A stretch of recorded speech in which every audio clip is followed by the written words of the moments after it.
Yau Ma Tei, a district teeming with life and flavored with the depth of its culinary culture, is located in the center of Hong Kong. Chan Kwok Loi, nicknamed Oscar, a 65-year-old man who has spent most of his life working in the Yau Ma Tei fruit market, is a friend of mine and the protagonist of this story. Few years ago, Oscar texted me to say that he urgently wants to see me because he has decided on an important matter that has been bothering him for a long time. He did not mention where, but I am aware of the location because that is where we always meet, not because it is open, but simply because it is where we first met. He once remarked that the close activity and bustle soothed him like a mother's cuddle. Every time we meet, Oscar brings up his stall right away. People have recently enjoyed purchasing costly fruits from Japan. He said he brought in a variety of Japanese fruits.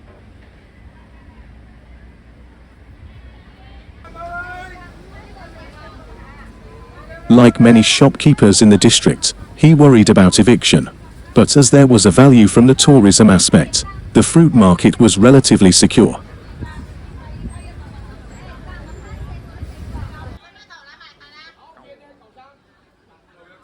Before the morning sun peeks through the narrow streets, Oscar began his day at the market, surrounded by a symphony of colorful fruits and bustling vendors. He is one of them.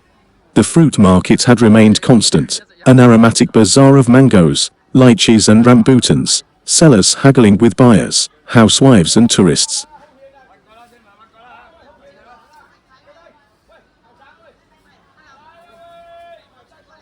Here, he shared stories, laughter with old friends, sometimes disputes, their camaraderie as natural and fresh as the fruits they sell. It was 8:30. He left his staff members and his stall. Oscar had already worked for about 4 hours. He started working early and ended early. He was used to this, but I could not hide my yawns. We went for breakfast. We walked into My Dough Cafe, an old local restaurant. We sat down at a table in an inconspicuous corner. My Dough just reopened after they stopped their business due to the pandemic wave, he said. Most of the customers are tourists now, because the quality of the food is worse than before. However, Oscar's day doesn't really get started until he goes to My Dough Cafe. He had his preferred breakfast, a warm pineapple bun with a generous amount of butter, and a steaming cup of milk tea without placing an order for it. He came here because the staff members were friends of him. I chose what he received because I was unable to decide. The cafe's retro appeal, which is accentuated by its green-framed windows and mosaic-tiled floors, contrasts sharply with modernity's relentless advance. Every one of the staff members, waiters, cooks, and costumers contributes to the district's frantic but tranquil movement. Oscar slowed down and began reading a stack of newspapers that he had just purchased at the intersection of Nathan Road and Wing Sing Lane. Oscar was enjoying his morning routine when the person at the adjacent table entered and took 5 minutes to eat his food. Due to the absence of engagement in the redevelopment plan that involves the building where he currently resides, Oscar is looking for a place close to relocate into. He admitted to me that he worries a lot about My Dough as well. It was rumored that many buildings from Arthur Street to Shanghai Street are under the redevelopment plan. While redevelopments are intended to benefit inhabitants, the word has become a nightmare for them as a result of unfortunate events that frequently occur following the announcement of the move-out notice. These anecdotes were shared to Oscar by people he encounters on a daily basis at the fruit market.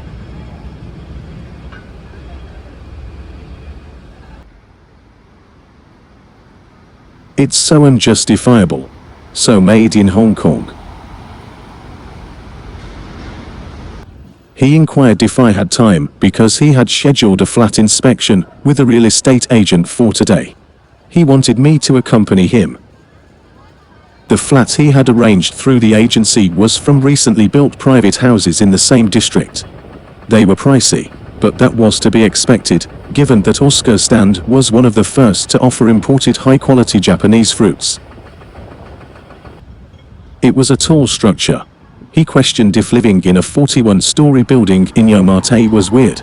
The only odd thing, as I mentioned, is that there are no shops or restaurants on this block street facade. We went on to look at a couple other flats, but they all felt the same way Oscar did. After 4 hours of flat hunting, it was almost lunchtime when we turned onto Temple Street, where Oscar seeks solace again.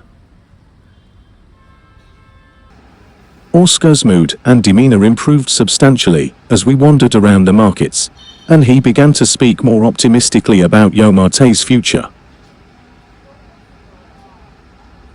Yau Ma Tei has always seemed to me to be a location full of interesting people, the majority of whom, like Oscar, would rather be somewhere else. This did not persuade me. These people are continuously looking to relocate to new areas. However, they are evidently unaware that they have become a part of the district. It is difficult for them to be anywhere other than here. As he makes his way through the maze of street food vendors, he indulges in some delectable bites that are just as much a part of Yau Ma Tei's character as its historic temples and winding lanes. It is easy to overlook the existence of the vendors. Only for local like Oscar, who knows which one is the best. I was lucky enough to follow him and never miss the good foods. Rice, meat, vegetables, and cold drinks. Simple and quick, and more importantly cheap.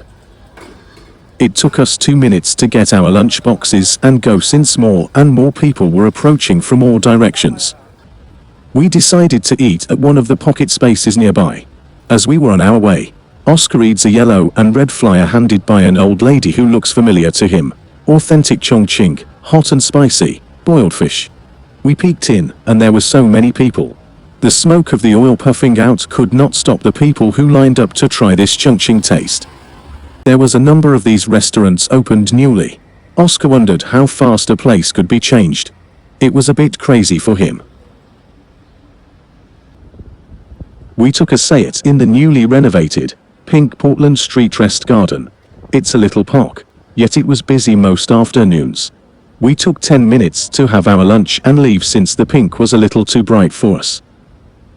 More pocket parks are being renovated in the same district, and some are already under construction. Oscar introduced me to these locations. These parks' designs are promising according to the drawings, despite the fact that they will take another 2 months to complete. We would like to have lunch together at one of these parks. We found ourselves at the entrance of the Jade Market after a little walk. Oscar decided to take a look at the gemstones. He explained that these vendors had never shared a market like this before. They were hawkers on the street. The government unexpectedly decided to open a market, and all the hawkers relocated to this bazaar. The main advantage of these hawkers was that they target pedestrians, Oscar told me. A relocation like this indirectly killed their business. Every day, it seemed, we were confronted with a new example of our society's insanity. As we entered Shanghai Street, we simply entered the street of tableware and F&B equipment. This is the evidence why Daipaidong is so popular and easy to set up. Oscar started a little history class of the local culinary culture as we entered a shop owned by his old friend. The prevalence of steelware shops on Shanghai streets may be traced back to Hong Kong's early days. The city witnessed tremendous industry and urbanization during the 19th and early 20th centuries, resulting in increased demand for various metal goods. Shanghai Street, in the Yau Ma Tei neighbourhood, became a metalworking and industrial hub. Along the street, skilled craftsmen and artisans set up shop, specializing in the creation and sale of steelware, such as kitchen utensils, cookware, cutlery, and other metal household products. Yau Ma Tei appears to have a miraculous relationship with the local food scene. I fell asleep while I was looking at the street from the shop. When I woke up, it was already 7 p.m. So we left the shop and had dinner. The restaurant where we were eating is a circular structure with multiple daipaidongs. It is called Wusung Street Temporary Cooked Food Hawker Bazaar. Everything was a jumble, as it followed the pattern of local culinary culture. Customers had become accustomed to the shouting, noise of the gas cooker and frying. Before the building was erected, Oscar told me that this block was similar to the fruit market. Hawkers created their own places, and this type of labor division created a large market. The architectural style created few lanes with multiple entrances. It was an enclosed space where the atmosphere was much better. Oscar stated it's a blessing that the building presently housing the Dai Pai Dong was poorly designed, so we can still sit and dine on Temple Street. They knew that the merciless march of redevelopment will soon trample these simple pleasures underfoot. It does not imply that the Dai Pai Dong will be removed, but the friendship will be strained, as their home is no longer available. Fortunately, tourists from all over the world will still be able to sample the most authentic cuisine style of old Hong Kong. So authentic. After a few rounds of Tsingdaos, one of his buddies decided to seek the advice of a fortune teller on Temple Street and Market Street. The aroma of burning incense fills the air, as does the expectation of forthcoming disclosures. At the stall next to them, a bunch of uncles and aunties were singing and dancing enthusiastically and noisily. As the fortune teller investigates the cards, her face darkens. She claims that the fate of his friend is uncertain.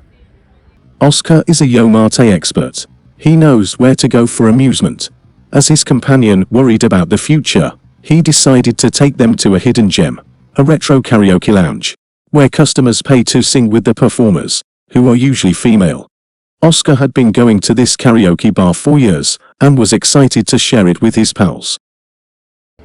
As they entered the lounge, they were welcomed by gloomy lighting and old posters of well-known Hong Kong singers from the 1980s and 1990s. The walls were draped in red velvet wallpaper that exuded nostalgia. The whiff of incense permeated the air, adding to the eerie atmosphere. A waiter served in a boiling hot pot of shrimp congee, a traditional dish in Hong Kong, in between performances. The cuisine was a fantastic complement to the energetic setting, adding to the evening's overall enjoyment. For Hong Kongers, Yau Ma Tei is obscured, too crowded during the day, too shady at night. It's fake jade, which only tourists will buy. It's overpriced restaurants where locals will not walk into. The illusion of prosperity, there is nothing but a civic void, which fills and empties daily with armies of tourists. Most of them only visit pharmacies and jewelry shops. The true identity of Yau Ma Tei, he said, is losing. The modernization of the district is killing the lives of the community. Another old Hong Kong neighbourhood is disappearing.